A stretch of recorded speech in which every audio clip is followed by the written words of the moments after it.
الستاند اب كوميدي ما ينفعش تفتح بيت مش بتاكل عيش؟ لا ينفع تعمل كل حاجة يعني، هو في كل الأحوال بالنسبة لي هو موجود، بس أنا بعمله عشان بحبه.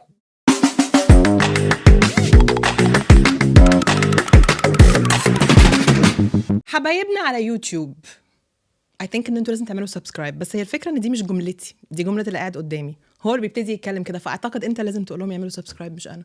حبايبنا على اليوتيوب ادخلوا واعملوا أو بص، فعل الزر. فعل الزر فعل تقيله الزر قوي دي. جديدة محمد علي it's جديدة. so good to see you. انا مبسوطه قوي ان انت هنا أنا كمان. بجد، بقالنا كام سنه ما شفناش بعض. 2019 6 سنين. بري كوفيد وجا كوفيد وكبر محمد علي بقى موموز، بس في ناس كتير بتقول لك موموز، بس في ناس لسه بتقول لك محمد او محمد علي. المعظم دلوقتي بيقول لي موموس، المعظم، بس أنا حبايبي قوي يعني يقولوا لي علي. محمد علي. طب علي. حلو، همشيها علي النهارده ونشوف. لا مش يا موموس. طب ماشي. موموز هو معروف ان هو ستاند اب كوميديان، هو حاليا في النص تور بتاعته اسمها تروما. الاسم يعني بتخلينا بالظبط عايز اعمل الاسم ده جاي منين اساسا؟ جاي منين؟ حاسه الثيم اللي انسبايرد باي ان انت حد بتضحك الناس وفي ستاند اب كوميدي، بس هي تروما، يعني داخلين في ضحك ولعب وجد وحب. انا مش عارفه احنا رايحين في انهي سكه. بس ايه رايك في الاسم؟ حلو بجد صراحه، احنا كلنا تروما، ما كاتشي. احنا جيل يعني كاتشي. تروما ده كنت بفكر في اسم للشو يعني للتور، وقعدت اطلع ايه اللي ممكن. انا عندي جوك فيها بقول تروما، ان تروما دي كلمه اللي هو ثانيه واحده ما كليكس كده. اول ما تقولي تروما عندي جوك كنت بتكلم، لما تقول تبقى قاعد مع واحده مثلا وتقول تروما على طول بتحس ان انت ايه، خلاص دخلت قلبها. هي ملهاش اصلا كلمه بالعربي. لا صدمه. مش بنفس المعنى. في تروما تحسها كده يعني لا ما اي تروما تروما اي. بس دي مش اول تور انت تعملها، بس دي اول تور بالحجم ده. اول تور. اول تور الف في بنفس الماتيريال، وبالذات كمان ان انا اعملها بالانجلش وبالعربي. يعني دي ما عملتهاش قبل كده. كان دايما عندي يعني سبيشال انجلش وسبيشال عربي. المره دي انا عملت ميرج ما بين الاثنين. هو مش نفس النكت، يعني مش نفس الماتيريال، مش نفس الحاجه اللي بقولها. في حاجات نفس البريمس، يعني نفس المواضيع، بس الهيومر مختلف يعني تماما. عجبني هو بيتكلم على الهيومر والكوميدي، بس هو بيتكلم جد قوي يعني، وقاعد كده على فكره انا جد جدا. انا يعني انا جد جدا أما والله. هنشوف. انا شخص هنشوف ممل جدا. خلينا نرجع قبل الجد والملل والضحك والهزار، بيكوز احنا كنا لسه بنتكلم انه الكوميدي دخلت في حياتك كستاند اب كوميديان من حوالي اقل من 10 سنين، صح؟ كنت عايش هنا في دبي 2017. بس هل انت طول عمرك بتحس نفسك الفاني مان، الشخص المضحك اللي هيعمل نكت كده وقاعد مع صحابه، ولا دي حاجه جديده؟ هو ده كان الواقع. يعني انا كنت ببقى، وما كنتش وقتها الفاني مان. انا كان بالنسبه لي هي دي الايس بريكر بتاع اي موقف، اي حاجه بتحصل احنا هنضحك عليه. مشدودين في المدرسه وتعبانين وقرفانين في الفصل وبتاع، انا هرمي في نص الازمه. في البيت مع ماما ومع بابا وفي قلق وفي برضه نفس الحاجه. انا هبقى بضحك. بس انا بحب البرفورمينج ارتس. انا بحب ان انا بحب الشو. بس امتى اتقلبت انه انا بحب اضحك ماما وبابا واصحابي واخواتي واهلي وحبايبي؟ ليه؟ ايه ده ثانيه واحده، انا ممكن اخد الهوايه دي تطلع من هوايه لكايند اوف سايد هاسل، ودلوقتي هي بالنسبه لك هي تقريبا فول تايم جوب. انا الموضوع بالنسبه لي فولي بروفيشنال. ايه اللي خلاها تقلب من كده لكده؟ ما هو مش كل حد بيضحك او مضحك يقدر يبقى ستاند اب كوميديان. الشفت حصل ازاي؟ الشفت حصل، خلينا نقول الاول حصل ليه. يعني هو ازاي له طريقه، بس هو ليه. انا كنت بتفرج على ستاند اب كوميدي في انجلترا، وكان في واحد كوميديان اسمه جون بيشوب.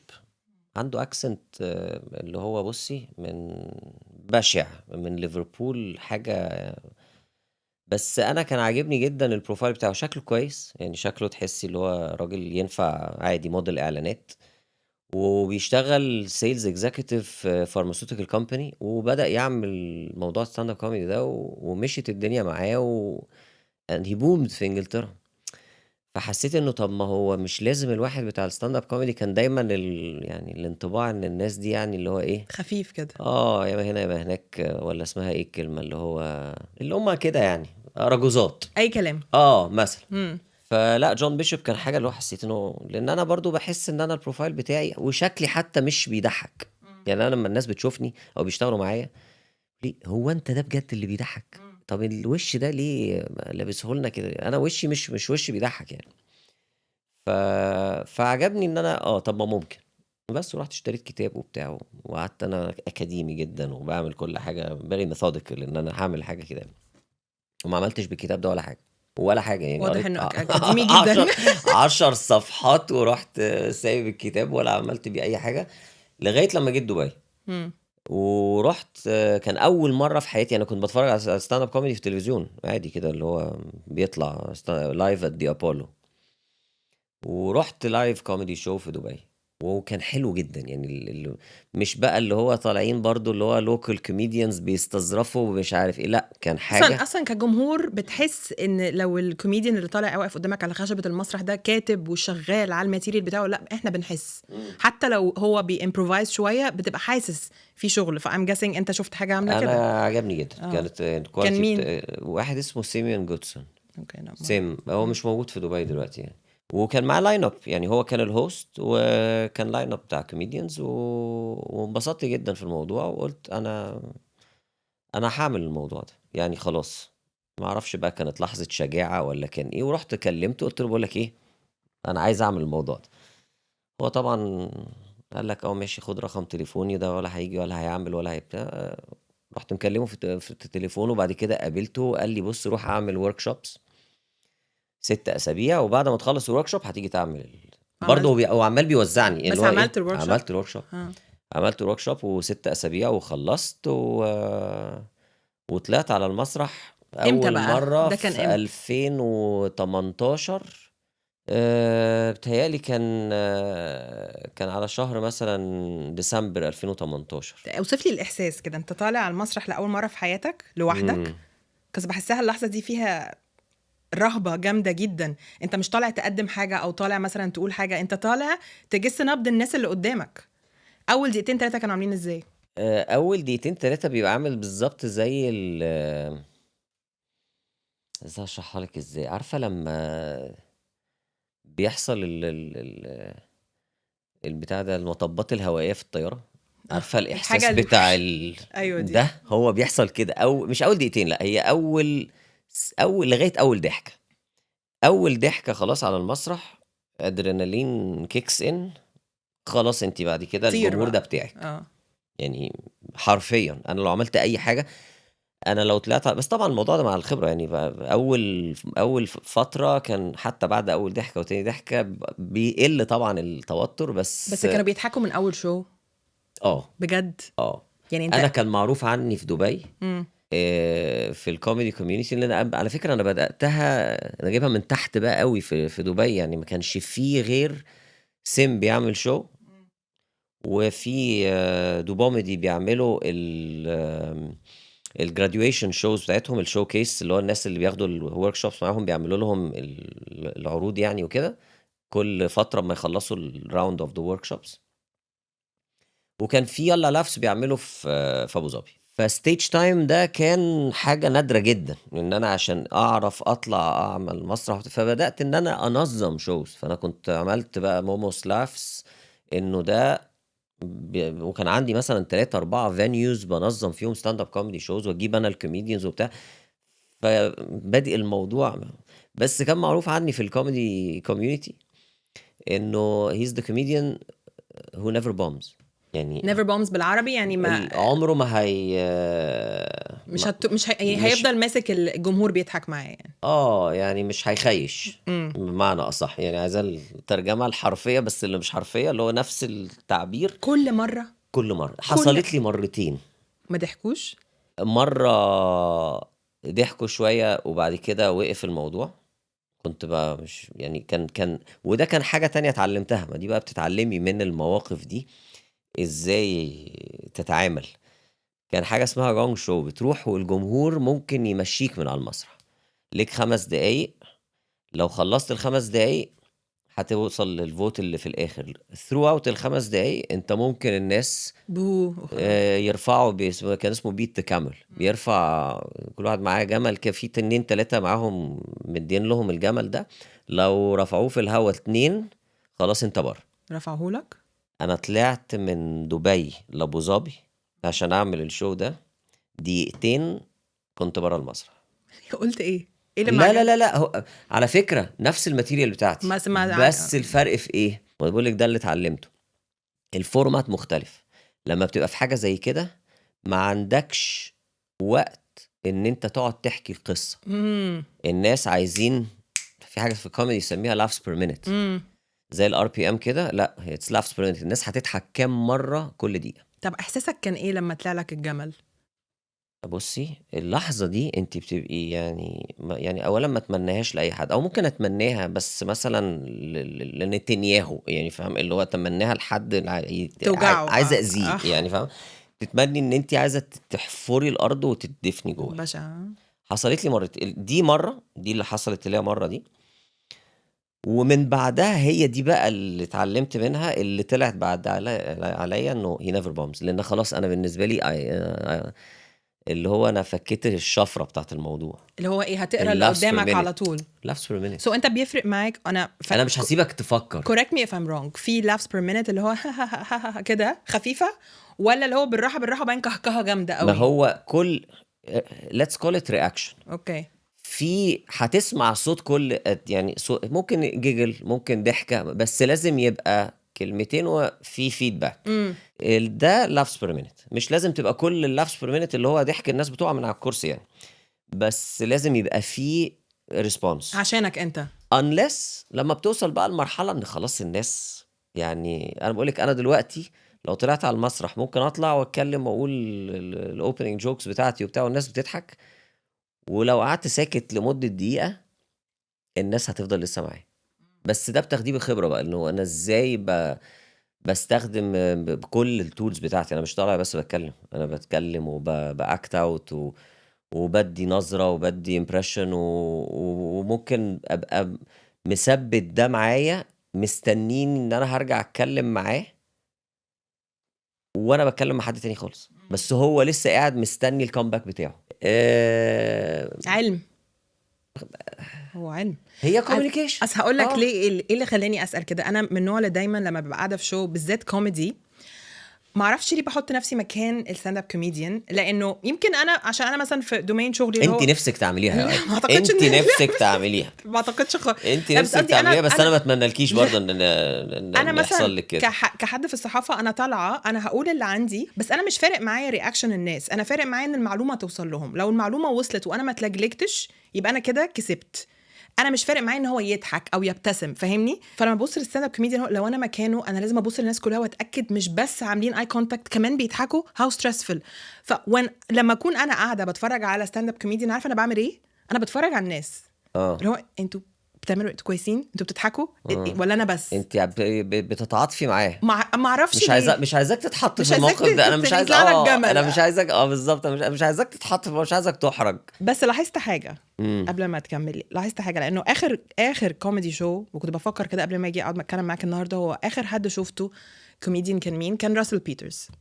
اوكي، كان في كوكا كولا ارينا هنا، يعني قصدك اخر لايف شو؟ اخر لايف شو انا حضرته. طبعا الناس كانت مكهكهه، واجان استوقفني سؤال، هو انتوا بتضحكوا عشان هو بيقولوا ده قليل الادب تماما، ولا هو مضحك blurred line بقى؟ عارف ازاي اللي هو انت يعني ما اعرفش دي انتوا بتسموها ايه، اللي هو الحد اللي بيستعمل لك حاجه اوبسين جدا فانت ما عندكش حاجه غير ان انت تضحك. هو في يعني لو عايز تدخلي في التكنيكاليتيز بتاعت الموضوع، الناس بتضحك واتس هيومر. انت عارفه ايه الناس بتضحك ليه؟ ايه هو الضحك؟ فكرتي قبل كده؟ رياكشن. ايوه، ايه يعني إيه ازاي بيحصل؟ سؤال حلو. ضحكني ونشوف. الضحك ضحكني اكشلي. تمام. الضحك هو بيسموها it's a benign violation.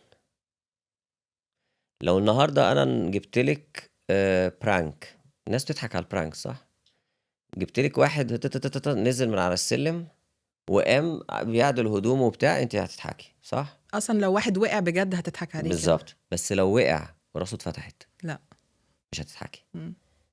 البناين فايوليشن بيضحك، انه في فايوليشن حصلت، اساءة خفيفة. الفايوليشن دي مش النورم اللي احنا متعودين عليه، مش لا يعني، فالناس هتبقى ايه ده انا مضحك لو حصلت الفايوليشن كملت ما بقتش بناين، دخلت ان هي يعني تروما. هتبقى فاللي انت بتقولي عليه راسل بيترز لو بيتكلم مع واحد وبيعملها بطريقه بناين اللي هو هيقل ادبه فايتس فايوليشن، بس مش بيقل ادبه اللي هو بيبص له وبيزعق له ومش بيهزقه، هو بينكشوا. بيلعب معاه بس بقله ادب، فالناس هتضحك لان حصل فايوليشن للنورم، انه مش العادي ان واحد يبص لواحد خاصه ما يعرفوش وبيتكلم معاه وبتاع ومراته قاعده جنبه وهو بيكلمه على مراته التانية لا يا ويعني ريت يا ريت. هو الفايوليشن كان يعني انا صدمت ان ده كان اكشلي في الامارات. مم. يعني بصراحه هبقى لك تحت الهواء يعني الحاجات اللي انا زي عامه ما بدخلش بقى في الحته دي خالص خالص يعني بقى. انا الحته بتاعت انا الفايوليشن بتاعتي ما بتبقاش فايوليشن في الاتجاه ده، يعني مش اي فايوليت المعتقدات بتاعتنا. يعني انا هلعب بفكره زي مثلا انا كان عندي نكته مثلا بتكلم انه حاطين لما بناكل بنعمل فاين دايننج فجابوا لي الطبق فيه حته لحمه، مم. طبق كبير جدا جدا بس حته اللحمه الفيليه قد كده اهو، الحته اللحمه كانت صغيره لدرجه حطوا عليها دايره صوص عشان يقول لك اهي، يعني عشان ما تتوهش هي فين فانا استخدمت الدايره بتاعت الصوص دي ايه، هي معموله يعني جارنشنج للطبق وحاجه وبتاع بتستخدمها في الاكل. انا اي فايوليتد، انا بصيت لها من حاجه تانية، هي محطوطه عشان انت تبص هي صغيره قد ايه البتاع ده، فهو معلم لك عامل لك اهو بيحدد لك هدف. فهو ده الفرق، انا بستخدم فايوليشنز بطريقه يعني وده الاصعب، انك ازاي تطلع ماتيريال حاجه بتضحك من اللا شيء. من اللا شيء، وفي نفس الوقت مش يعني نوع من انواع الكوميدي هو الفايوليشنز دي، نوع تاني بيقول لك لما المخ يربط اتنين حدثين ما لهمش اي علاقه ببعض بس يجيب منهم حاجه في النص مشتركه يعمل اللينك بتاعهم. مم. ده انت ايه؟ اللي هو اللحظه بتاعت والله صح ده بيحصل فعلا معايا، اللي هو تبقى قاعده كده الناس بتضحك لانه صح هو بيتكلم عنده حق، احنا بنعمل كذا كذا كذا، حاجه غريبه جدا بس فعلا انا بتحط في الموقف ده. انت كل اللي انت بتقوله ده يعني يتطلب انه الكوميديان يكون عنده awareness عالي قوي او يكون مركز في الحياة اللي حواليه جامد جدا.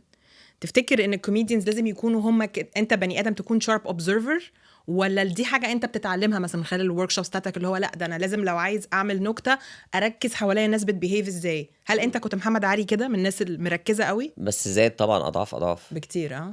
يعني هو كده كده الشخص اللي بيضحك بالفطره هيبقى شخص من بيلاحظ وعنده سرعه البديهه دي بتيجي منين؟ بتيجي من انه عنده بديهه، يعني هو فبيلقط وبيربط. انت زي ما واحد بيقول لك مثلا القلش، هو القلش اللي بيضحك هو نفس الفكره بقولها لك، انت جبتي حاجتين ما لهمش اي علاقه ببعض بس في تشابه ما بينهم، فالناس بتضحك على القلش ان الكلمتين شبه بعض. بس انا عمري ما فكرت ان لما حد بيقول لي انت بيقول له انت بتشتغل ايه، بيقول لي انا بنكر، اقول له انت بتنكر ايه؟ ليه الناس ضحكت؟ انا خدت الموضوع الكلمه هي ممكن تبقى بنكر وانا بقول له انت بتنكر، يعني خدتها بلغه تانية. فالبديهه دي ان واحد بيلاحظ بيربط بيجيب الحاجات من اماكن مختلفه، بس من ناحيه الاوبزرفيشن بقى والكوميدي بتعمل ايه في حياه الكوميديان، هي بتبوظ الكوميدي يعني comedy is not funny for a comedian. it's a job يعني انت كل حاجه بتبص عليها حواليك هي ماتيريال. يعني انا كل ما اي حاجه بعملها كوبايه الميه دي وانا ماسكها كده وعماله بتترعش قدامي خايفه من ايه؟ هطلع ايه انت منها؟ فاهمه؟ انا ببص لها كده دلوقتي، يعني انا اللي حصل ده دلوقتي انا ما ببصش ان دي كوبايه ميه لا دي كوبايه ميه بتترعش. فالكوميدي لا صعب يعني ومش صعبه بقى عليا، صعبه على اللي حواليا اللي عايشين معاك. غلب بقى. ما انت يعني انا في اوقات يعني مش اطلع بره دلوقتي، بص سيبني بقى دلوقتي. مين اللي بيقول كده؟ نيهال بتقول لك كده؟ ما هو واتس ات لايك ان الواحد يكون متجوز المانجر بتاعته يعني. والله اساليها هي واتس ات لايك ان هي تبقى متجوزه اللي بتمانجه بجد. هو هل انتوا تعرفتوا على بعض من خلال الشغل ولا تعرفتوا على بعض لا وبعدين لا لا هي لا بقت المانجر خالص، بتاعتك؟ لا الموضوع كان صدفه تماما يعني ملوش اي علاقه. هي كانت تعرف ان انا بعمل ستاند اب كوميدي وبعدين احنا اتقابلنا وهي من اول الفولورز على فكره كانت من اول بقى ما بدات اللي هو من ايام حبايبنا بس لا ما كانش الموضوع له اي مجال ان احنا هنعمل اي حاجه مع بعض خالص، يعني كان علاقه عاديه جدا. بتتحكم طيب وبعدين هي في الماتيريال بتاعك؟ لا هي الماتيريال بتاعي. هي كل طب لازم تخليها تاخد ابروفل بتاعها، مثلا انا كتبت نكته عليكي، انا هعمل ماتيريال انسبايرد باي حاجه انت عملتيها، بتاخد موافقه؟ بعملها كده اللي هو بطريقه يعني، بس مش بس لا بس بصراحه هو ما فيش ولا مره مثلا اقول لها تقول لي لا ما تقولش كده هتبقى مثلا حاجه بالنسبه لي مثلا لا هتضايق. لا هي ممكن تقول لي ما تقولش كده لان ده مش حلو للبوزيشننج بتاعك، يعني هتبص لها من الناحيه اللي هو ك ما ده قصدي، كبي ار، هي اللي عامله لك لكن مش بوزيشننج، مش هتتكلم. انت اللي عامله لنفسك. لا في فرق بين الحاجتين. احنا الموضوع يعني كمانجمنت انت عندك البي ار، ككونتنت هو بتاعي. الحته اللي بقى لو في كروس اوفر حاجه هتيجي على حاجه دي بنبقى فيها كلام، يعني لازم نقعد بقى طب انا شايف ان لا انا لازم اقول كذا لان ما ينفعش انها ما تتقالش بالطريقه دي. هي تقول لي لا بس انت لو قلتها بالطريقه دي انت الدروباك هيبقى كذا كذا كذا كذا، وبنوصل لحل يعني. ما صعب الواحد يكون متجوز حد بيشتغل معاه؟ لا حلو جدا الواحد يكون بيشتغل مع حد بيحبه. حلو، اجابه حلو. اكيد هي سامعه دلوقتي ومبتسمه، انا متاكده. طب انت كنت بتقول ان انت لا مش من انصار، او انت مش من نوع الناس ككوميديان ان انت تهزر بقله ادب، لان ده ترند موجود، في ناس كتير بتعمله، مع احترامي للجميع لانهم ما بيضحكوا او ليهم جمهورهم، بس في ساعات بيكون بزياده. ما بتحبش ليه؟ رخص، يعني انا بقولها لك بكل صراحه رخص. اسهل حاجه ان انا اضحك حد برخص، يعني فين الصنعه. انا بالنسبه لي اما اطلع النهارده اقعد في ناس بالنسبه لها بيبقى ده البراند بتاعها، هم حابين ان انا ابقى شخص ده حاجه مستفزه او تريجس الناس بتتكلم على الموضوع ده، وانا واحد سائر على سموه مجتمع. ايه النورم اللي هو عاداتنا وتقاليدنا. في حد بيبقى عنده الموضوع ده كرسالة، اللي هو أنا بالنسبة لي والله أنا شخص سائر فاير حائر بتاع براحتك، بس أولا مش هتضحكني أنا ابدا، خالص. حتى لو اجنبي. هقولك على حاجة، الموضوع برضو كالتشرال. ما هي دي يعني هنرجع نقول في حاجات أنا ممكن أتقبل إن أنا أقولها أو أسمعها بلغة معينة لأن الثقافة بتاعتها بتقبلها وما بتتاخدش على نفس المحمل البشاعة بتاعته، بس برضو في لاين في الموضوع بس ده. مش بتحس ده دبل ستاندردز، ان انا ممكن اقعد اتفرج على راسل بيترز بيقول حاجات رهيبه واضحك، وبعدين ما لو انا حد لسه عربي بقولك قالها؟ لا انا لسه بقولك في برضو لاين للموضوع، يعني ما هواش اللي هو الموضوع رخصة بقى انت معاك رخصة تقبح زي ما انت عايز، يعني لا انا بالنسبة لي برضو حتى لو في الكالتشر بتاعتك هتبقى الحاجة متقبلة نوعا ما، هي برضو don't go graphic، ما تبقاش مقزز، ما تبقاش رخيص، ما تخليش اللي حواليك يبقى قاعد مش مرتاح عشان انت هتاخد لقطة وهتبقى انت بتضحك، انت ما بتضحكش. وهتتحط في مكانه معينه جدا، يعني ما... انا بحسها، انا وعلى فكره بقولك تفتكر انت ممكن تكون بتفكر كده عشان انت اب مثلا؟ ده حاجة من الحاجات ديفنتلي. يعني انا انت ادم دلوقتي عنده قد ايه؟ ادم هيتم 18 سنة، بس انا من زمان وانا بعمل الفيديوز والحاجات دي كنت بقول انا مش هعمل اي حاجة مش هبقى مرتاح لو فرجتها لابني.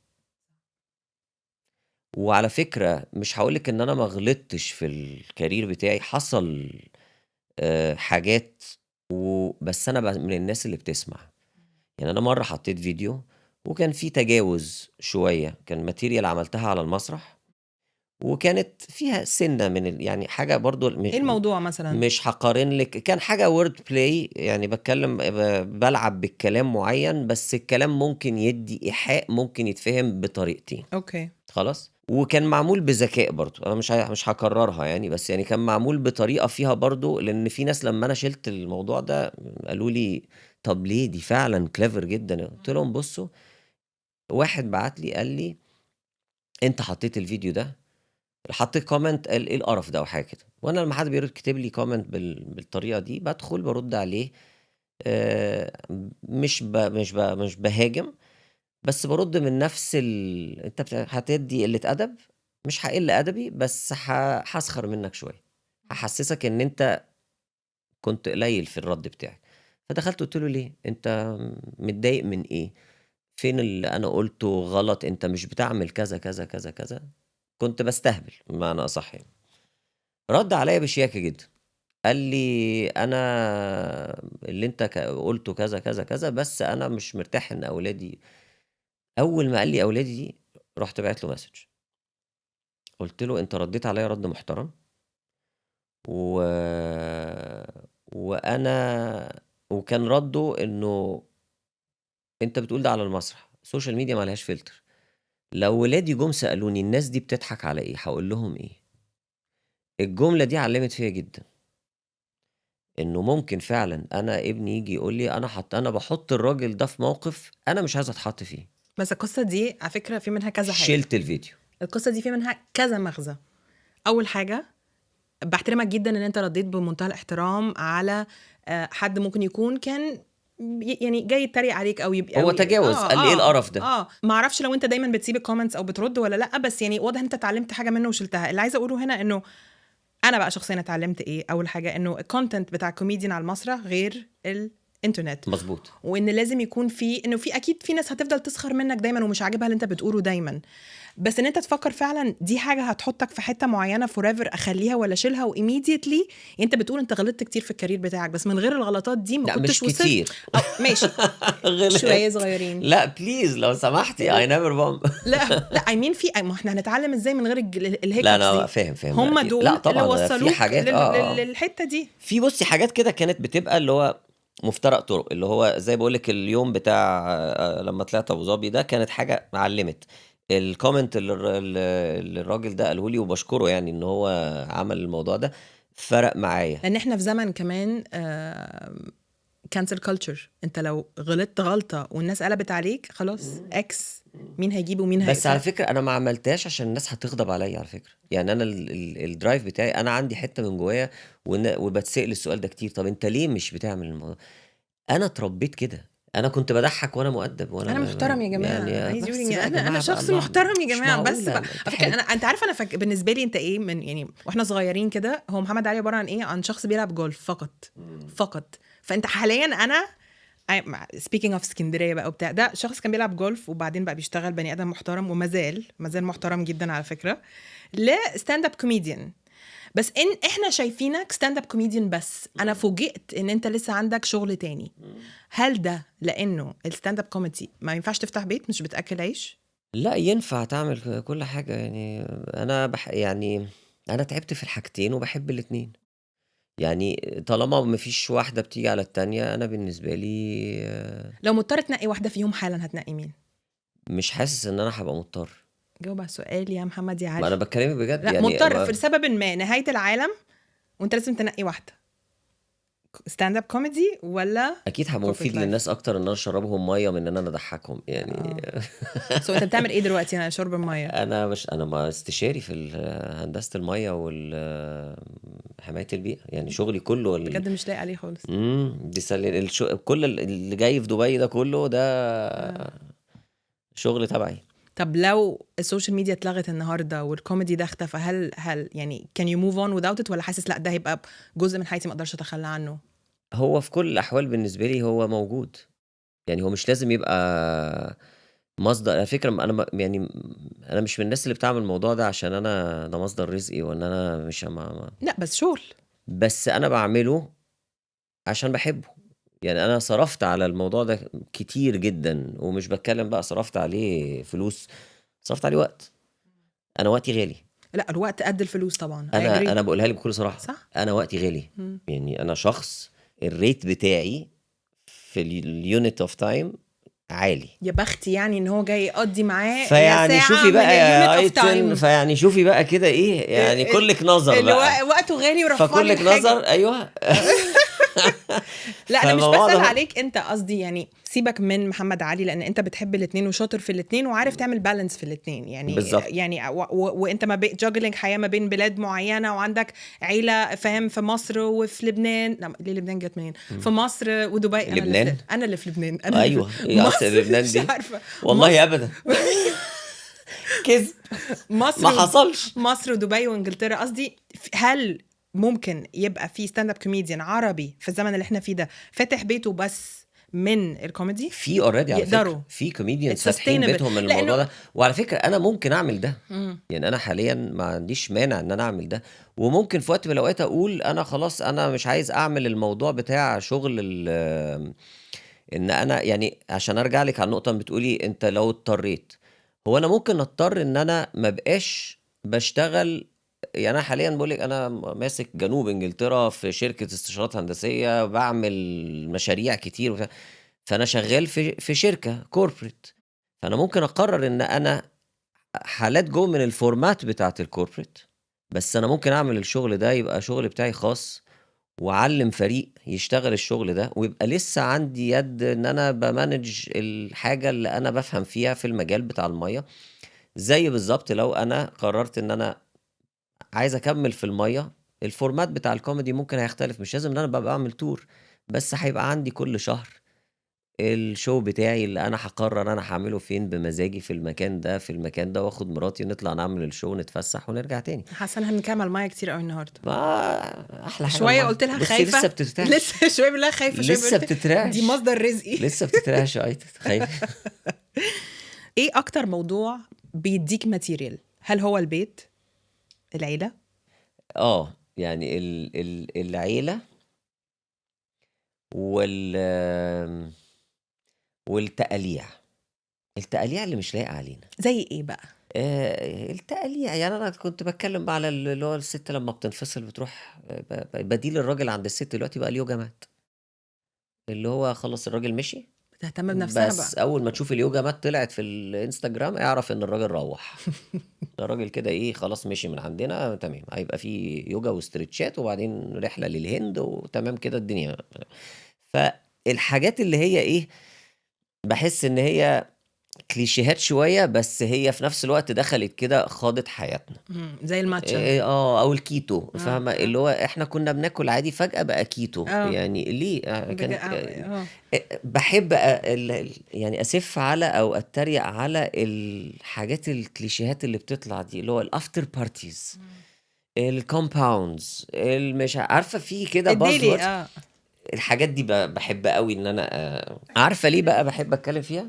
عشان نفس الناس اللي هم بيبقوا ماسكين في الحاجات دي بيضحكوا عليها، هم دول اللي بيضحكوا عليها، لان هم عارفين ان هم يعني هي هربانه منك في الحته دي، فبس في نفس الوقت خلاص هو انا انت جاي تقول له ماسك له مرايه تقول له بتعملها ليه؟ انت بالظبط. بتعمل كده ليه؟ بالظبط. طب في اي موضوع نفسك تتكلم فيه وخايف، مش لانه موضوع او حساس او controversial، لانه ممكن الناس ما تتقبلهوش؟ اي حاجه، ما هي ممكن تبقى برضو حاجه بسيطه، بس اللي هو نفسي اتكلم في دي بس يعني مش عارفه اكتبها ازاي. حاجه مش خايف انها ما تطلعش حلوه، يعني قصدك؟ ان الناس ما تتقبلهاش. لا، مفيش كوميديان شاطر ما يعرفش يكتب حاجه الناس ما تتقبلهاش. يعني ايا كان اللي انا هكتبه، انا ممكن اكتب لك عن ابشع الامور اللي لو حد بيتكلم عليه يبقى حساس جدا ويقول لك لا مثلا ما تتكلمش في الموضوع ده وبتاع، واخدها من زاويه ان الناس هتضحك عليها. هل هي دي بقى التروما التور بتاعتك دلوقتي؟ هي واحدة من الحاجات، يعني واحدة من الاسبكتس بتاعت الحاجات دي، ان انا ممكن اتكلم على موقف حساس جدا جدا، ولكن انا بتكلم عليه من طريقة، ومش من الناحية اللي انا سائر على الموضوع وان انا فارد عضلاتي. هي الموضوع مش فتوانة. ما في ناس بتبقى عندها الموضوع ده اللي هو ايه، لا ما انا اصل انا مش فارق معايا وانا مقطع بطاقتي وانا هقول اللي انا عايزه ومش عارف ايه وهقوله. الموضوع مش كده. الموضوع ذكاء. ازاي تعرف توصل الحاجة بطريقة ذكية او تتناول الموضوع من زاوية مختلفة هتوصل نفس الفكرة. وبعدين في حاجة قاعدة كده يعني او طريقة في الكوميدي، انا ممكن اضحكك على الحاجه اللي انا عايز اضحكك عليها، اللي هي controversial جدا وسنسيتيف قوي، وتضحكي عليها وتبقي فاهمه ان انا بتكلم عليها من غير ما اتكلم وانا فيها. ما اقولهاش. صح. وطول ما الناس هي اللي ضحكت انا مش غلطان، صح. ما انا ما قلتش. بس انتوا فاهمين ايه بقى اللي بيحصل؟ الناس بتاخد القاعده دي تحت الحزام بقى على طول، يطلع يتكلم في حاجات ايحاءات ايحاءات ايحاءات إيحاء. ما هو الايحاءات ايه؟ هي دي نفس الفكره. طب هو الايحاءات دي ما ينفعش تتعمل غير على البتاع، يعني مواضيع كده.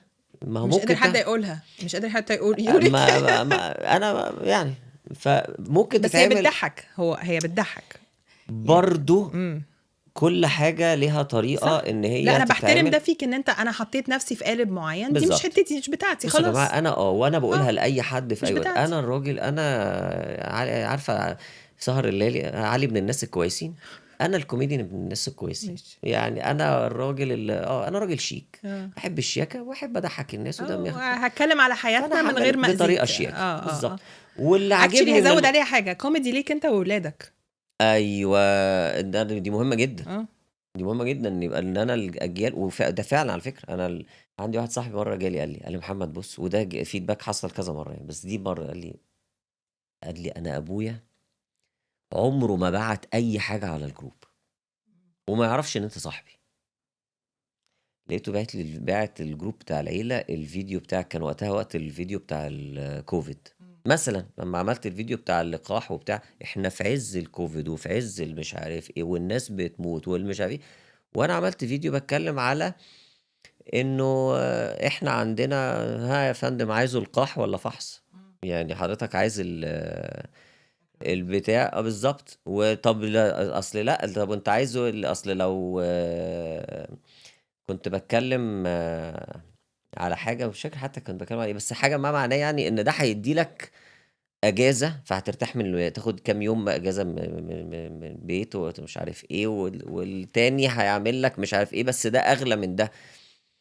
كان ايه يا ربي؟ عايز افتكر كان انا مش فاكره التفاصيل، بس فاكره ده الوقت اللي ابتديت انا اشوف فيديوز بتاعتك طالعه في حتت كتير. ايوه، ابتديت تجو فايرل بره دواير مصريه اسكندرانيه، اللي هو بتلاقي لا فيديو. كان من بره بقى، اللي هو ايه في ده، ايه ده يا حته. جماعه، ده محمد علي، ده محمد علي. بس عايز افتكر كنت بقول ايه، بس اللي هو كان الموضوع، بس اللي هو لو هتاخده كده هيبقى، لا ده هيبقى المتوقع انه هيبقى ارخص، بس لا ده هيبقى اغلى. ليه؟ ده بيديك اسبوعين اجازه وهتطلع مش عارف ترتاح من المدام والاولاد فخدت الموضوع بطريقه. على فكره يعني انت بتتكلم انه كونتنت او ماتيريال، انا بقوله بكونتنت بتقول ماتيريال كتير بيطلع من واقع حياتنا اليوميه. ازاي في قصه معينه انا هحكيها دلوقتي، ازاي انت ما كتبتش عليها حاجه؟ انا مش عارفه انت فاكر القصه دي ولا لا؟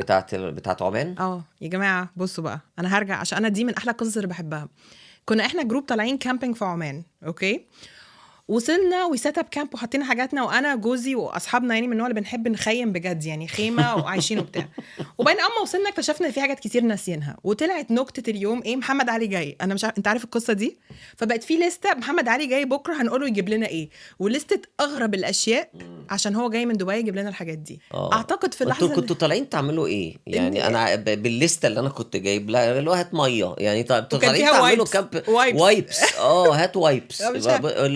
وكان في حاجه للشيشه، كان في حاجات كتيره جدا، اللي هو طب انتوا طالع انتوا مين قرر الطلعه دي ليه يعني؟ بس دي مش دي القصه ومش عارفه نهال بقى هتسمع القصه دي لاول مره ولا لا ولا انت فاكر التفاصيل دي ولا لا؟ تاني يوم يعني احنا نمنا وصحينا وعملنا باربيكيو، وصل محمد علي وقاعدين كلنا، وفجاه انا مش هنسى قاعدين لحظه بقى الشيشه والشاي وافترنون والولاد بيلعبوا، ولقينا واحد عماني لابس زي اللوكل يعني الوطني، بيقرب علينا وبيصور. فانا كريم جوزي قام قال له في انت بتعمل ايه؟ وقاموا كل الرجاله اللي هو ايه ده في ايه؟ فقال مش عيب عليكم كلكم قاعدين. احنا قاعدين بنعمل ايه؟ احنا نقينا كامبينج سبوت تجنن، فيها حجر كده حاطين عليه حاجتنا وساندين عليه يعني بجد مش عيب عليكم؟ نايمين على قبور. طلعنا مخيمين بقالنا يومين في مقابر. فاكر؟ لا والاسوأ من كده ايه؟ ان احنا ما مشيناش، احنا شفتنا طب سيب بقى من هنا، تعالوا بقى اقعدوا هنا. وقعدنا وعادي جدا كملنا. ازاي عملنا كده مش عارفه انا لحد النهارده. القصه دي بالنسبه لي لا كانت خطيره بصراحه. مش معقول. والحجر كان شكله غريب بصراحه، واحنا عمالين هم ليه مرتبين الحاجه كده مش عارف هو ليه شكله مترتب الحجر هو يا ترى كانوا بيعملوا ايه قبل ما نيجي احنا في المكان اللي يجنن ده. بس بصراحه ما كانش فيه يافطه. هي القصه دي عامله تروما غالبا لاولادنا اكيد، يعني ان احنا اخدناهم يخيموا في مقابر. حكيتها للولاد لما كبروا، خبينا عليهم يوميها بس حكينا لهم الولاد بعدين. كبروا دلوقتي. عندي ليك شويه اسئله سريعه عايزه اسالها لك، يلا بينا. بس you have to go fast معايا، ماشي؟ حاضر. لو اديتك get out of jail free card زي بتاع المونوبولي زمان ده، ممكن تعمل اي حاجه ومش هتتسجن مش هتتحبس مش هيبقى فيه consequences خالص، لا من المدام ولا من الحكومه ولا من العالم ولا من اي حاجه، هتعمل ايه؟ كارت يعني جت واي، ما انا مش هيبقى عندي مشاكل مع اي حد في حياتي خالص. هتعمل ايه؟ وبعدين استخدم الكارت ده اه هقدر اعمل اي حاجه وتمام ما عليهاش اي حاجه. سريع قوي. انا شخص كومبلاينت جدا، صدقني حسستيني دلوقتي ان انا شخص كومبلاينت قوي. هعمل ايه بصراحه؟ اي حاجه. هروح اصلي في القدس. حلو، بس هو يعني المفروض في العادي ما يحصلكش حاجه. لا بس حتى في دي كومبلاينت واجابه ماشي بصراحه، لان دي حاجه انا فعلا نفسي اعملها. I hope انت تقدر تعملها في يوم من الايام. يعني أنا دي حاجه فعلا نفسي اعملها، بس اتقال لي لا. اوكي. اكتر كوميديان بتحبه في العالم مهما قال مهما عمل بيضحكك وتتفرج عليه مرارا وتكرارا، مين؟ لوي سي كي. احلى كتاب لو قلت لك اول اسم كتاب هيجي في مخك دلوقتي حالا هو ايه؟ كتاب بتاع محمد طه. مش فاكر اسمه. هنعديها. اغنيه واحده في مخك كمان. Unbreak My Heart. يا ولد يا سلام يا سلام. ماشي اوكي. فيلم واحد بس. Unfaithful. اوف ده كان حلو، ده كان حلو قوي. ده ليه بقى؟ عشان كان حلو. ماشي. سكريبت ولا امبروف؟ امبروف. فيديو بتاعك يروح فايرل اونلاين ولا حفله تبقى جامده جدا كل الناس فيها ال1 minute laughs دي؟ انهي بالنسبه لك بيجيب لك بليجر اكتر؟ مفيش حاجه تتعدى الحفله، ان انت تبقى واقف على المسرح وبتاخد الضحك لايف. مفيش احساس في الدنيا بيطغى على ده، مفيش. انا كنت نفسي انك تقول كده. تقفل الحفله بماتيريال جديد اول مره تجربه، ولا تقفله بحاجه انت ضامن الناس هتضحك؟ عايز تسيبهم بايه؟ حاجه جديده ولا حاجه اول مره تقولها؟ دايما بسيبهم من حاجه منهم. اوكي. بسيبهم بانسايد جوك او بكول باك من حاجه قلتها خلال الشو. انت بتحب الكراود ورك؟ بحب الكراود ورك جدا، وبحب الكول باكس كده. بحب يعني واحده من الحاجات اللي لو ما هتيجي ان شاء الله تحضري، والناس اللي حضروا الموضوع ده، انا بحول الشو كله انه بيبقى عباره عن جوك، انسايد جوك بتلف معانا في المسرح طول الشو. يعني فالناس دي بتبقى اصبحت خلاص احنا صحاب بقى. احنا صحاب. حلوه دي. وللاسف ثاني ده اسمه كراود ورك ولا ده اسمه ايه؟ ده بيتعمل بكراود ورك، بس بيبقى التكنيك بيسموه كول باك. ان انا عارفه لما تبقى قاعده في الفصل وبعدين حد يعمل حاجه فالناس تضحك عليه، وبعد ما او يضحك الناس، وبعد كده الناس يتكلموا فيقولوا لا ما هو اصل كريم هيعيط لو عملنا مش عارف ايه، فالناس هتضحك. لو دخل واحد جروب على الجروب جديد ما حضرش اللحظه بتاعت ان كريم عيط، وبعد كده قال بس اصل كريم هيعيط، هيقول لهم ليه هيعيط؟ فالانسايد جوك بتبقى بتاعت الجروب ده بس. ده للاسف ده ما بيتحط، يعني صعب ان انا انقله على ريل. يعني صعب ان انا احط الماتيريال الا لو واحد اتفرج على الشو كله. اصلا نفس النكته بتاعت نفس الكوميديان اونلاين مش بتضحك قد الحقيقه قد المسرح، لان انا ببقى دخلت واتحطيت في المود وقعدت معاك وشايفاك وانت داخل وبتشرب ميه وبتظبط المايك وبتقعد الكرسي وبتطلع بيا واحده واحده واحده، غير لما اكون انا on the receiving end بسكرول كده انستجرام يطلع لي فجاه حد بيطبخ وحد بيعيط وبعدين فجاه محمد علي بيقول نكته، لازم اخش في مود مختلف عشان افهم انت بتقول ايه. فانا معاك في السوشيال ميديا فورمات كلها يعني مختلفه تماما. شر لابد منه. يعني حتى الحلقه بتاعتنا دي حتى الحلقه بتاعتنا دي هيطلع منها حتت صغيره كده اللي هو حلو. يا ريت يطلع منها حاجات حلوه. بس عمال افتكر ايه اسم الكتاب. على فكره انا الذاكره بتاعتي وحشه جدا. حسيت انا النهارده استفدت ان هو بني ادم جد جدا، كومبلاينت جدا، ذاكرته مش احلى حاجه، ولسه ميلانيال في نفسه جدا، يعني unbreak my heart. جدا. said I loved you but I lied. يعني طب اقول انا قديم جدا جدا جدا old soul old old soul. soul. طب بما ان تروما، انا الحلقه دي بتتسجل النهارده قبل الحفلتين بتوع محمد علي اللي هوبفلي ان شاء الله يكسروا الدنيا ويبقى فيهم ضحك وكركعه وانسايد جوكس، يعني تبقى سكسس يا رب ان شاء بإذن الله. الله. في واحده بالعربي وواحده بالانجلش.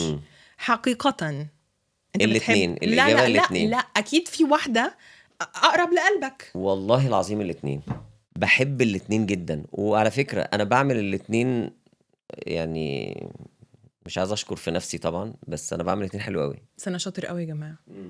وايه قلت ايه من شويه برضه؟ انا محترم قوي على فكره، انا شاطر. انا حاسه ان انا هكتب كل الادجكتيفز كده. لا بتكلم بجد، بحب اعمل الاتنين. وعلى فكرة انا بدأت الستاند اب كوميدي بالانجلش. اللي ما قلت لك ده 18 لما طلعت في 2018 في ديسمبر 2018 كان بالانجلش. الجمل ده كان بالانجليزي. ايوه. اول مش كله، انا قعدت مده كبيره بعمل ستاند اب كوميدي بالانجلش. وبعد كده حد قال لي بقول لك ايه، ما بتعملش ليه بالعربي، ما تجرب. فعملت بعد كده ستاند اب كوميدي، بس قعدت مثلا 6-7 شهور مثلا ما فيش، انا بعمل اوكي كوميدي الاثنين خلاص I agree. طب قبل ما نختم this was very insightful لان شفنا منك جانب، يعني هعد على ايدي كم مره انت ضحكت actually او نكت which I like، لانه الناس مش بتشوف يمكن الستاند اب كوميديان بالشكل ده كتير، ان هو انا بني ادم محترم، انا زوج واب ويعني لسه جاي كان بيعمل عمره دلوقتي، بني ادم محترم جدا في نفسه. من غير ما تحرق لي الماتيريال، عشان انا مايندفul ان انتوا مش بتحبوا تتكلموا على الكونتنت بتاعكم كتير عشان ما يتحرقش طبعا الناس تيجي تشوفه، بس لو هتقولي جمله كده تخلي الناس عايزه تروح تشوف تروما هتقولي ايه؟ اقول للناس اللي هتيجي الشو او اللي بدعوها ان هي تيجي الشو، تعالى انت وبابا عشان تضحك على التروما اللي بابا عملها لك، او تعرف ان التروما اللي بابا عملها لك ما عملها لك بسبب التروما اللي تيتا عملها له. يبقى نجيب تيتا. فتجيب تيتا كمان معاكوا الشو، هتقعدوا انتوا التلاتة، هتفرحوا جدا جدا جدا، وهتوصلوا هتفهموا بعض. يعني اعتبروها كده جروب ثيرابي. حلو قوي جروب ثيرابي دي. طب ينفع نعمل الجروب ثيرابي دي ونجيب ولادنا؟ يعني ممكن اجيب كلوي بنتي عندها 12 سنه.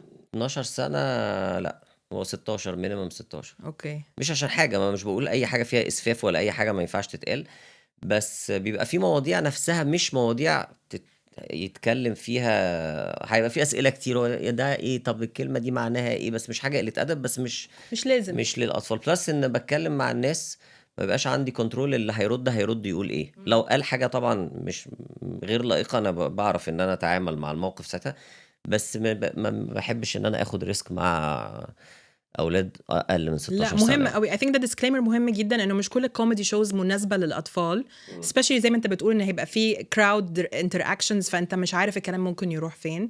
فانا مبسوطه جدا جدا جدا انت جيت اتكلمت معايا النهارده، وان انا شفت الجيرني بتاعتك جت من فين وراحت فين ووصلت وجابتك دبي ان انت تعمل 2 شو، واحد بالعربي وواحد بالانجلش. انا لسه مقتنعه ان اكيد في واحد بتحبه. وافتكرت الكتاب على فكره، ايه الخروج عن النص. يعني انت خرجتني من النص عشان تقول خروج من النص. هو بقى خلاص طب بس انت قلت مين اللي كتب الكتاب؟ فكرني. دكتور محمد طه. اوكي ماشي. قريت الكتاب؟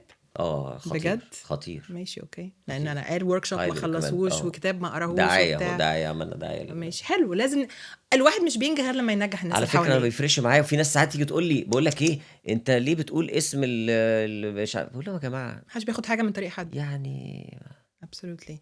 and on that note عايزه اقول لك، بما انك في سكتك ومش بتاخد حاجه من طريق حد ومش بتقلد حد ومش شبه حد، اتمنى ان انت تفضل كده true to yourself، بني ادم وقور محترم بيتكلم على الميه كتير for some reason. ما خلصت هي ولا جبتوا لي ميه؟ جايب لكم. حاضر هجيب لك ميه تاني. لا بس بجد ان انت البيرسونا بتاعتك النهارده، انا مبسوطه ان انت جيت. شفنا محمد علي unfiltered غير اللي بنشوفه على السوشيال ميديا وعلى المسرح، ان انت ممكن تكون ده وده في نفس الوقت. Thank you so much for your time and good luck في الشوز. انا جايه الشو الجاي. يلا مستنيك. وعد بس اوعى تنكت عليا. لا ماشي. هاتي ميه بس. طيب ماشي.